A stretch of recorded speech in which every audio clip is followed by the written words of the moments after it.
Hi hello അസ്സാം വലൈക്കും welcome back to Nihara's tasty kitchen. നമ്മളിന്ന് വന്നിരിക്കുന്നത് നല്ല ടേസ്റ്റും സോഫ്റ്റുമായ ചോക്ലേറ്റ് കേക്കുമായിട്ടാണ്. ഇത് വളരെ സിമ്പിളായിട്ടാണ് ചെയ്യാൻ പറ്റും. അപ്പോൾ നല്ലൊരു ടേസ്റ്റുമാണ്. അപ്പോൾ എല്ലാവരും ട്രൈ ചെയ്യണേ. അപ്പോൾ ഇതെങ്ങനെ ചെയ്ത് നോക്കാം.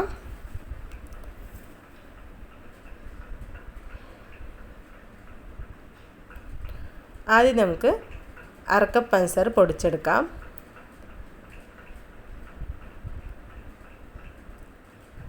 ഇനി അരപ്പിലേക്ക് 1 കപ്പ് മൈദ ഇട്ട് കൊടുത്തിട്ടുണ്ട്. ഇനി ഇതിലേക്ക് നമ്മൾ പൊടിച്ച് വെച്ച് പഞ്ചസാര ഇട്ട് കൊടുക്കാം. അരക്കപ്പ് പൊടിച്ചപ്പോൾ നമുക്ക് 3/4 കപ്പ്, അതായത് 1 കപ്പ് നിറച്ച് വന്നില്ല. അതിൽ നിന്ന് 1 ടീസ്പൂൺ എന്തെങ്കിലും കുറവുണ്ടായിരുന്നു. കുഴപ്പമില്ല, ഇത്ര മധുരം മതിയാവും. അപ്പോൾ നമുക്ക് അതങ്ങനെ ഇട്ട് കൊടുത്ത് രണ്ടും കൂടി നന്നായിട്ട് അരച്ചെടുക്കാം. ആദ്യം നമുക്ക് മൈദയും പഞ്ചസാര പൊടിയാണ് അരച്ചെടുക്കുന്നത്. എൻ്റെ ചെറിയ അരിപ്പിയാനുണ്ട്. നിങ്ങളാണെങ്കിൽ എല്ലാം ഒന്നിച്ചിട്ട് അരച്ചെടുത്താൽ മതി. ഇത് ഒരു പ്രാവശ്യം അരച്ചെടുത്താൽ മതി. ഇനി ഇതിലേക്ക് നമ്മൾ 1/2 കപ്പ് കൊക്കോ പൗഡർ ഇട്ട് കൊടുക്കാം.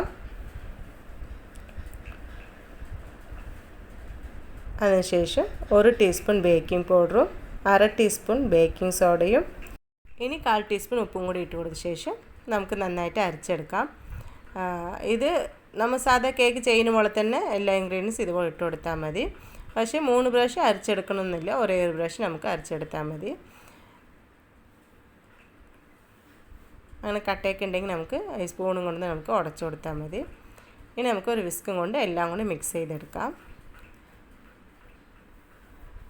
വിസ്കും കൊണ്ട് തന്നെ മിക്സ് ചെയ്തെടുക്കുമ്പോൾ ഫുള്ളായി നമുക്ക് മിക്സായി വന്നോളും.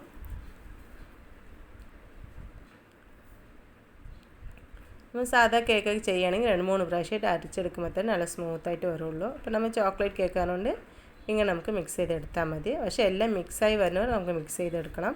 നമുക്ക് തന്നെ മിക്സ് ചെയ്ത് എടുത്തിട്ടുണ്ട്. ഇനി ഇതിലേക്ക് നമ്മൾ 1 മുട്ടയാണ് പൊട്ടിച്ചൊഴിക്കുന്നത്. അതിനുശേഷം 1/2 കപ്പ് ഓയിലില്ല, 1/2 കപ്പിൽ നിന്ന് 1 ടേബിൾ സ്പൂൺ മാറ്റി എടുത്തിട്ടുണ്ട്. 1/2 കപ്പ് ഓയിൽ അങ്ങനെ ഒഴിക്കേണ്ട, ഒഴിക്കുമ്പോൾ ഓവർ ഓയിലായി പോകും. അപ്പോൾ അത് ഒഴിച്ച ശേഷം ഇനി അതേ സെയിം കപ്പിൽ തന്നെ ലൈറ്റ് ചൂടുള്ള പാലും 1/2 കപ്പ് ഒഴിച്ചു കൊടുക്കാം. ഇനി ഇതിലേക്ക് 1 ടീസ്പൂൺ വാനില എസൻസും കൂടി ഒഴിച്ച ശേഷം വിസ്കും കൊണ്ട് തന്നെ നമുക്ക് മിക്സ് ചെയ്ത് കൊടുത്താൽ മതി. ഇങ്ങനെ പതിയെ നമുക്ക് മിക്സ് ചെയ്ത് കൊടുക്കാം, ഓവർ സ്പീഡ് ആക്കണ്ട. നമ്മളിത് മിക്സ് ചെയ്തെടുക്കുമ്പോൾ നല്ല കട്ടിയായിരിക്കും. അപ്പോൾ നമ്മൾ ലൂസാക്കാൻ വേണ്ടി കുറച്ച് വെള്ളം ഒഴിച്ചാൽ മതി. അപ്പോൾ അത് നമുക്ക് ഇത് മിക്സ് ചെയ്തെടുക്കാം. എത്ര വെള്ളം വേണം പറഞ്ഞിട്ട് ഇത് മിക്സ് ചെയ്ത് കഴിയുമ്പോൾ നമുക്കറിയുള്ളൂ. അപ്പോൾ അത് സ്പീഡാക്കിയാൽ നിങ്ങൾക്ക് സ്പീഡായിട്ട് തോന്നും. പക്ഷേ നമ്മൾ മിക്സ് ചെയ്യുമ്പോൾ സ്ലോവിലേ മിക്സ് ചെയ്യാൻ പാടുള്ളൂ. ഇനി ഇതിലേക്ക് 1 ടേബിൾ സ്പൂൺ തൈര് ഒഴിച്ചെടുക്കാം. അധികം പുളിയില്ലാത്ത തൈര് തന്നെ. ഇത് നമുക്ക് കേക്ക് നന്നായിട്ട് പൊങ്ങി വരാൻ വേണ്ടിയാണ് തൈര് ഒഴിച്ച് കൊടുക്കുന്നത്. 1 മുട്ടയിലേ ഇട്ടിട്ടുള്ളൂ. അപ്പോൾ നമുക്ക് 1 ടേബിൾ സ്പൂൺ തൈര് ഒഴിച്ച് കൊടുത്തിട്ടുണ്ട്. ഇത് നന്നായിട്ട് മിക്സ് ചെയ്ത ശേഷം ഒരു 5 മിനിറ്റ് നമുക്ക് റെസ്റ്റ് ചെയ്യാൻ വയ്ക്കാം. അപ്പോൾ തന്നെ എത്ര അളവ് നമുക്ക് വെള്ളം ഒഴിക്കണം എന്നിട്ട് അളവ് അറിയുള്ളൂ. അപ്പോൾ അത് റെസ്റ്റ് ചെയ്യുന്ന സമയത്ത് നമുക്ക് കേക്ക് ടിന്നിലേക്ക് ബട്ടർ പേപ്പർ വെച്ച് ഓയിൽ സ്പ്രെഡ് ചെയ്ത് വയ്ക്കാം.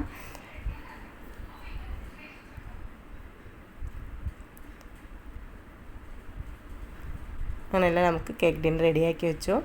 ഇനി നമുക്ക് ബാറ്റർ എടുക്കാം. ഈ ബാറ്റർ നന്നായിട്ട് തന്നെ കട്ടിയായി വന്നിട്ടുണ്ട്. ഇനി ഇതിലേക്ക് നമ്മൾ കുറച്ചൊരു ചൂടുവെള്ളം ഒഴിച്ച് കൊടുക്കാം. നല്ലോണം ലൂസാകണ്ട, ഓവർ കട്ടിയും ആകണ്ട. അപ്പോൾ നമ്മൾ മിക്സ് ചെയ്യുമ്പോൾ തന്നെ അറിയാം എത്ര വേണമെന്ന്. അപ്പോൾ നമുക്ക് ലൈറ്റ് ചൂടുള്ള വെള്ളമാണ് ഒഴിച്ച് കൊടുത്ത് അതിൽ നിന്ന് കുറച്ച് ഒഴിച്ച ശേഷം മിക്സ് ചെയ്ത് കൊടുക്കാം. വിസ്കും കൊണ്ട് തന്നെ മിക്സ് ചെയ്തെടുത്താൽ മതി. അപ്പോൾ എനിക്ക് കുറച്ചും കൂടി കട്ടിയുള്ള പോലെ തോന്നി. അപ്പോൾ കുറച്ചും കൂടി ഒഴിച്ച് മിക്സ് ചെയ്തെടുത്ത് ഓവർ വെള്ളം ഒഴിക്കണ്ട. ഇതുപോലെ നമുക്ക് മിക്സ് ചെയ്തെടുത്തു. അപ്പോൾ ഈ ലൂസ് മതിയാകും. ഇനി നമുക്ക് കേക്ക് ടിന്നിലേക്ക് ഒഴിച്ച് കൊടുക്കാം. അതായത് കറക്റ്റായിട്ടുണ്ട്. ഇതുപോലെ നമുക്ക് മിക്സ് ചെയ്തെടുത്താൽ മതി. ഇനി കേക്ക് ടിന്നിലേക്ക് ഒഴിച്ച് കൊടുക്കുന്നുണ്ട്. ഒഴിച്ചെടുത്ത ശേഷം ഒരു ഫോർക്ക് വെച്ച് അങ്ങോട്ടും ഇങ്ങോട്ടേക്ക് നമുക്ക് മിക്സ് ചെയ്ത് കൊടുക്കാം. എയർ ബബിൾസ് ഉണ്ടെങ്കിൽ അങ്ങനെ പോയിക്കോട്ടെ. അങ്ങനെ മിക്സ് ചെയ്ത ശേഷം നന്നായിട്ട് ടാപ്പ് ചെയ്ത് കൊടുക്കാം. ഈ ചോക്ലേറ്റ് കേക്കിൽ നല്ലോണം എയർ ബബിൾസ് ഉണ്ടാകും. അപ്പോൾ കുറേ സമയം നമുക്ക് ഇങ്ങനെ ടാപ്പ് ചെയ്തുകൊണ്ടേയിരിക്കണം. അപ്പോൾ തന്നെ എയർ ബബിൾസ് ഉണ്ടെങ്കിൽ കുറച്ചൊക്കെ അങ്ങോട്ടും ഇങ്ങോട്ടേക്ക് ഉണ്ടെങ്കിലൊക്കെ അത് പോയിക്കോളും.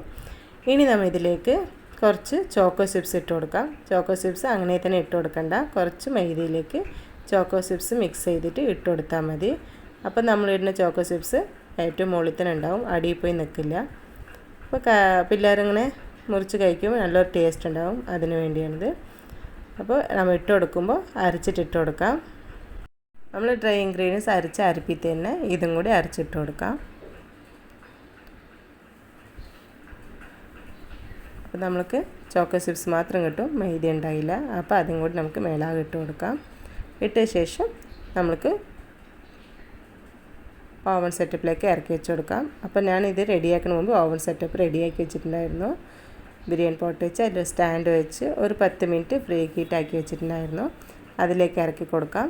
ഇറക്കി വെച്ച ശേഷം നമുക്ക് അടച്ച് വെച്ച് ഒരു 45 മിനിറ്റ് ബേക്ക് ചെയ്തെടുക്കാം. അങ്ങനെ 45 മിനിറ്റായി കറക്റ്റായിട്ട് നമ്മൾ കേക്ക് നന്നായിട്ട് തന്നെ ബേക്കായി വന്നിട്ടുണ്ട്. ഇനി സ്റ്റവ് ഓഫ് ആക്കി വെച്ച് പുറത്തേക്ക് വെച്ച് ചൂടാറാൻ വയ്ക്കാം.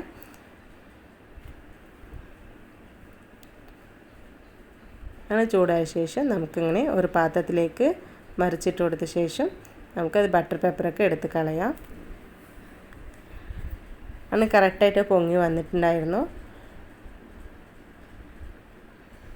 ഇനി ഒരു പ്ലേറ്റിലേക്ക് വെച്ച് തിരിച്ചിട്ട് കൊടുക്കാം. തിരിച്ചിട്ട് മുറിച്ച് നോക്കാം. അപ്പോൾ നല്ല സ്മൂത്തായിട്ടും നല്ലൊരു ടേസ്റ്റ് ഉണ്ടായിരുന്നു. അപ്പോൾ ഇത് ഞാൻ cocoa powder, dark colour cocoa പൗഡറാണ് ഇട്ടത്. എൻ്റെ കയ്യിൽ അതേ ഉണ്ടായിരുന്നുള്ളൂ. അപ്പോൾ ഇത് ടേസ്റ്റ് ചെയ്ത് നോക്കുമ്പോൾ കുറച്ച് കയ്പ്പുണ്ടായിരുന്നു.